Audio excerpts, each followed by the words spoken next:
Hello and welcome back to Aspen Talks Health. I am Dr. Nicola and today I'm joined by skippy.mesirow. He is one of my favorite people in Aspen. I love running into you in the streets. It's always such a pleasure. Thank you. Thank you for being on my show. Thank you for having me on the show. I think I'm excited. I love what you've done with the place. This is the nicest the studio's ever looked. So Thank if the conversation matches. Awesome. Skippy is the city council candidate. He has also been a 3-term chair for Planning and Zoning Commission and a 2-term chair for the Next Generation Commission. And we are going to talk today about what leaders can do in their communities to make it a healthier community. And so let's begin with your story. How did you end up being so interested in politics? Yeah. First, the apology. In being healthier, I literally just came from the gym. So good. Sorry, the only way I could fit it in. It's a crazy day. I don't know. My grandmother, forever. I grew up with my grandparents. My parents had a really protracted divorce, and so I grew up in the house with my grandparents. And my grandmother has always said that she thought I would get into politics. And for most of my life, I was like, "You're crazy. Why would I do that?" And so it's really funny now to have kind of come back full circle. But I don't know, I would say in that home, the idea of service and giving back was always really, really important. My strongest role models were incredibly hard workers who came from nothing and created this incredible family and opportunities. They were the ones who brought us to Aspen. They came here in '52 for the first time. Wow. And they bought property in Snowmass in '67 before the mountain ever opened. It wasn't even a town. So Stein taught my mom to ski at 2, and my mom taught me to ski at 15 months. And I've been in love with this place, ever since. That's beautiful. Yeah. I love that. What's your mission? Why are you running for office? Fundamentally, I think I can make a difference. Like I said, my grandparents came here, and I feel like we live in the best place in the world. We do. It's amazing. It's true. And I'm so grateful for that every day. But it didn't happen by accident. Like in Aspen doesn't happen by accident. And back in the 70s and the 80s, those people that came before us did some really, really difficult things that we very much, frankly, take for granted. I mean, the affordable housing program, which is the lifeblood of this town, the primary funding source for that passed by 10 votes. It was a hugely contentious program to intervene in the free market. The walking malls, it took 21 years to get those accomplished. And there were lawsuits and injunctions and full-on marches against it. Imagine tearing those up now and putting in parking. The downzoning of the town was hugely contentious. Open space.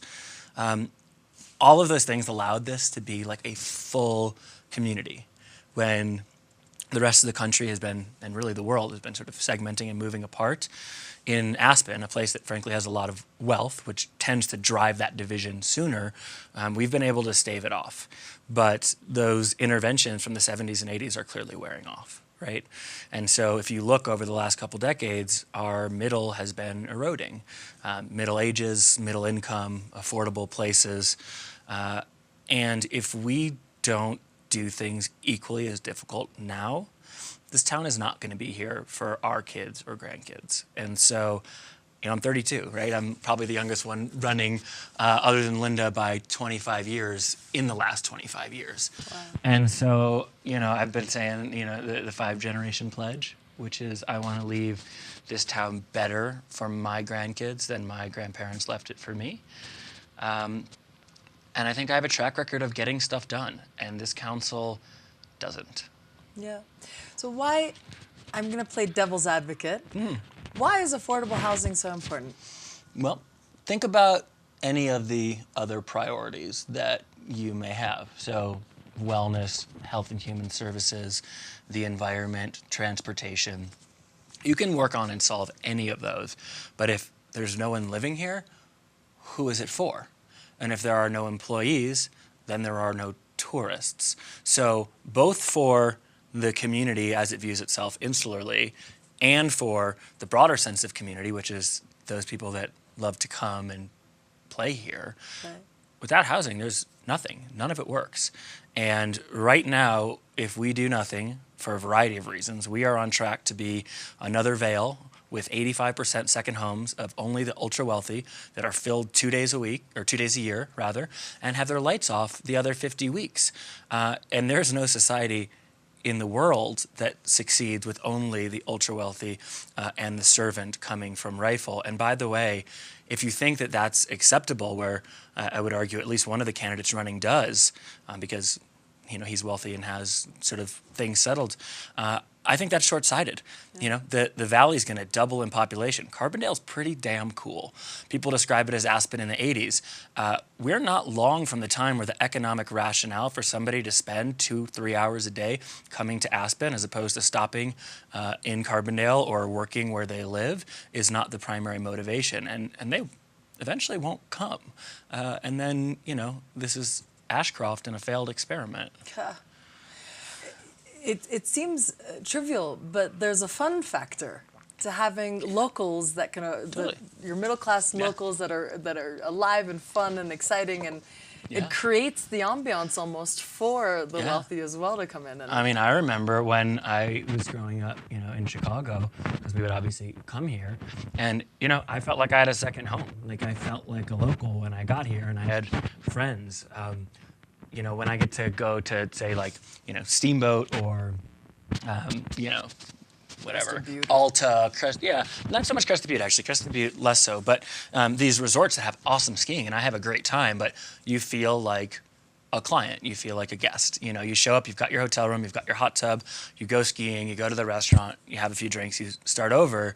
It's a very different thing. And so this narrative that some try to push, that it's like community versus resort, is fundamentally ridiculous, right? I mean, there would be no community had it not been for the resort starting back in the 40s and 50s. And the resort that we have would be nothing like what we experience if it wasn't for the community, because that's what sets it apart from every other one. So they're mutually reinforcing, and I think that's beautiful. Yeah. You're absolutely right. The community here is what sets Aspen apart. Mm-hmm. Obviously having Aspen Institute and all the intelligence that flows through here, but it's walking down the street and saying hello to all the people you love, and you see them all the time, and it's almost like a high school reunion every day here. It's such a, that's how I think of it. Like, less awkward though. But it's such a pleasure, and that's really the heart of Aspen, is the community that lives here year round. Yeah. Not just that flow through. I always say it's the city with the most hugs per minute. Yeah, and I love that. it's true. It's great. Absolutely love that. What are some of the main challenges that you're hoping to accomplish if you get nominated? Well, I mean, one, it's just time for some action, right? Old solutions aren't working. We need a fresh perspective, and we need people with a track record of actually doing the work and getting it done. You mentioned 3 terms on P&Z. We change the culture in that room in a way that worked for both applicants and for the city and commissioners. Next Gen was this experiment that we just jumped into because the city asked us, and we went from young people don't care and aren't involved to having more young people try to get on that than any of the other big commissions that have been historically important. When we saw the problem of voter turnout, right? We didn't just sit at the bar stool and complain. We went out and we changed the election date, something people have been trying to get accomplished for 30 years. So I would like to both be a voice for new ideas, but also the body to take those from conception through execution. Yeah. So I don't know if that answers your question. That's more the how, but feel free to dig in more. And please. So let's go into the specifics on planning and zoning, for example. Let's start there. Yeah. What specifically did you do? I know zoning getting something passed in zoning is a challenge in this town, but a lot of people want it to be, because otherwise you'll have too much development. So P&Z is, most people don't kind of know the inside baseball, but P&Z is not a policy setting body, right? That's city council. So but we are an enforcement and a review body, right? Okay. So what that means is projects are coming through, and we review them based on criteria that have been read for us. In some cases, interpret those where the code allows that latitude, and others we don't. So we don't have an opportunity to change underlying policy or zoning. That's what I hope to do on city council, and I'm informed to do that. However, you touched on something, right? You talk to anyone who's ever gone through any city process. Nightmare. It's nightmare. And part of that is really poor communication. It's lack of process. It's lack of continuity and sequence. And so when I first came in, I noticed that, right? So you'd have an applicant who would come forth. They'd have this project. And the commissioners would be like, no, we don't like it for this reason, that reason, this reason, that reason. And then they would go and they'd spend, I don't know how many hundreds of thousands of dollars and time, and then they would come back. And then the commissioners had totally different reasons at the next meeting why they didn't like it. Oh, wow. Or they've moved the goalpost. And so understandably, commissioners are frustrated because they're just kind of reviewing the same things. Applicants are obviously frustrated, and it's a waste of the people's time. So, we tried to change that culture to one where, we took the premise of you follow the code, you don't interpret unless it's absolutely allowed, so that coming in what the rules and expectations are. There's less ambiguity. And then when you're in the room, making sure that we have a more discussion-based environment where we can tease out everything necessary to get to yes. So at the end of the meeting, you can just say, right, like, look, we appreciate what you're doing, but the code will not allow this, even if we love it, right? This is not allowed, so if this doesn't change, you're done. Alternatively, these are the 3 things we need to get to yes. Please come back prepared, or, you can take another option. And though the underlying code is not always effective at reaching the end goal that all the commissioners or the applicant may like, you end up in situations where you're like, man, this is an awesome project, but I can't approve this. And conversely, this project sucks. Unfortunately, I have to vote yes. Yeah. So we do get in those places, but there's an expectation, there's a transparency, and there is a trust in one another that's emerged that leaves people leaving that room in a much better place and streamlining the process. Love it. Yeah. At NextGen, then, the goal there was to get the younger generation involved? It was a city council top 10 goal 7 years ago, maybe? Okay. 6, 5, somewhere in there. Yeah. The goal was quite amorphous, but it was, how do we get younger people more involved in the civic process? And how did you do that? Mitzi Rapkin started these kind of whiteboard sessions, community outreach director, sort of asking that question. I ended up going to a few of those. A friend of mine asked me to go. And, what kind of became clear to a group of us was, all these people had their issue, right? So, we need more housing. We need more childcare. We don't like the curb cut on Galena Street, whatever. But they were ideas of the moment. And so the idea became, rather than trying to tackle these things one at a time, why don't we create a body that can exist in perpetuity, that could speak for that demographic, that could address whatever the issues are of the day? And so, this group of us formed. We set a goal to become a city commission with the idea of creating that permanence and structure. And 2 years ahead of our goal, we had created the commission, and I chaired it for the first 2 terms. And I said I would only do the first 2 terms because I wanted to have turnover in the organization to have a long life. Each year we poll and reach out to the demographic. The question is basically some version of, what are the primary inhibitors to you creating a long-term life in Aspen? And then we go to work. So we worked on entrepreneurship and business starts. We created a mentorship program. We got it funded for a year through City Council, implemented, and then wrapped into a nonprofit that's worked with, I think, probably upwards of 30 businesses to date. Wonderful. We've made significant strides on housing, even though we don't have a vote, things around categories, credits program. We've also had some failures. I mean, we've tried to work on right sizing and moving people within the system so that, older people who want to live and retire here but are interested in a different product that better reflects their needs now as opposed to when they were 20, 30 and had kids, could have that opportunity to move because we put up artificial barriers to allowing that. That didn't go so well, so we learned a bit from that. And then most recently, the change of the election date, which followed 2 years of get out the vote work, which saw a huge jump in under 40 participation. Was that your incentive? Why did you want to change the date? Why? So this is kind of a separate question, like Yeah. back to just me being me. Look, I have been fortunate enough to have the ability to travel. I think it's been the best education of my life. There's nothing I love more. When I travel, I'm not like in Cancun with a margarita or whatever. I'm normally solo with a backpack somewhere really weird. Because to me, there's a big difference between vacation and travel. Travel is about like learning, expanding your horizons. And so I do like think of myself very much as a student of the world every day. And I have, through witnessing alternative outcomes, come to so respect and revere our form of government, which highly imperfect, but man, do we take it for granted. And it's being challenged in a way that it hasn't been challenged really since the rise of dictators and autocrats back in the 30s and 40s. And so I think, to whom much is given, much is expected. Lord knows a lot's been given to Aspen. And so I think we should feel a responsibility to stand up for our democratic principles and our democratic system. And the most fundamental element of that is participation. Because if everybody participates, then people feel vested in that community. They have agency.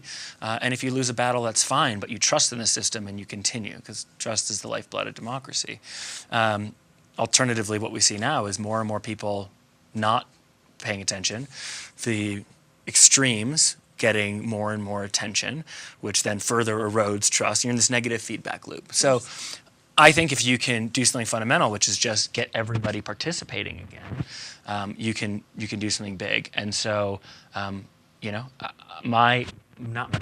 our, as a 2A team, the election day team, our goal was, that was step one, but we want to be the first city in the country with 100% voter participation. Model something scalable here and let the rest of the world try it. And so it's something I'm really passionate about in terms of how to project into the state, the country, or the world. But concurrently, it's also better for Aspen. When we have, 1,700 people show up for a mayoral race, when 6,000 people are eligible, that's embarrassing. Yeah. So the date was more, because of the seasonality of this place, really. Oh, wait, you asked me a much simpler question. No, but I loved your answer. Yes. That was a perfect answer. So for the history of Aspen, our election date has been in May. Initially, so what? We're a year-round mining town. That's fine. When we reconfigure as a seasonal town, that becomes silly. Yeah. So 14 of the last 15 years, the single lowest day of occupancy for year-round locals is during the election. That's just crazy. Wow. So our view was any date was better. We ended up going with March because we went through a kind of 2-year process. We looked at every possible options. We did qualitative and quantitative analysis. We met with experts. Ultimately, we took the top 3 options to the voters, and we said, hey, which of these 3 dates do you think would encourage the most people to vote? The one they chose, by the way, was my 3rd choice, but trust in the voter. They said 2-1 March, so we said, cool. I can't imagine it could possibly be worse, and if it's not as good as we hope, there's nothing to keep us from trying something else. Right. I'm very much a try it. If it doesn't work, iterate kind of guy, but this paralysis that we live in, where we're like, oh, there's a problem, we can't do anything, No, good for you. Good for you. You mentioned something just prior about creating a mentorship program. Mm-hmm. That's wonderful. Yeah. What a great thing that other cities can implement as well. And helping, you're feeding the economy, you're helping people succeed. Yeah, I think giving a leg up to people is important. And not always for bad reasons, sometimes for good reasons, sometimes for bad reasons. But, we put a huge amount of roadblocks in front of our entrepreneurs, our business owners, our creative class. So at the bare minimum, we could extend back some resources to help mitigate for that oftentimes unintentional, sometimes intentional difficulty. Yeah. Good for you. I like that one a lot. Yay. I think this question is kind of obvious, but you have a desire to keep this place very walkable. Mm-hmm. And of course, that's so valuable for the health of the community in general. Are there any other reasons that are coming to you that I'm not aware of? Well, sure. I mean, look, fundamentally, almost all of us are immigrants, right? And most of us came from large metropolitan areas, right? I don't know the number, but I guarantee it's upwards of 65%. I don't think any of us moved here for the worst parts of city life, right? Like, that doesn't make any sense. Driving and trying to find parking? Yeah, so I mean, I just think from a quality of life standpoint, I mean, it's no surprise to anyone who's done 5 minutes of research that, you know, the old cities of Europe that are walkable lend to better mental health, physical health, communal health. So from a holistic standpoint, like, of course, that's better. From an environmental standpoint, it's obviously better. You know, do we really need 10 more idling Range Rover Sports? Like, probably not. I don't know. I don't. And nothing against Range Rover Sports. I'm actually a huge car guy. Like, I love cars. I like racing cars. So it's not like an anti-car thing for me, but, you know, there is a broader argument about community health. Yes. That aside, we have to recognize that our most precious thing is space, right?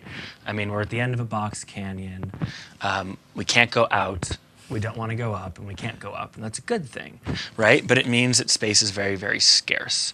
And so I think we need to reframe the question, which to me is like, what is the highest and best use for that space? Because everything is a trade-off, right?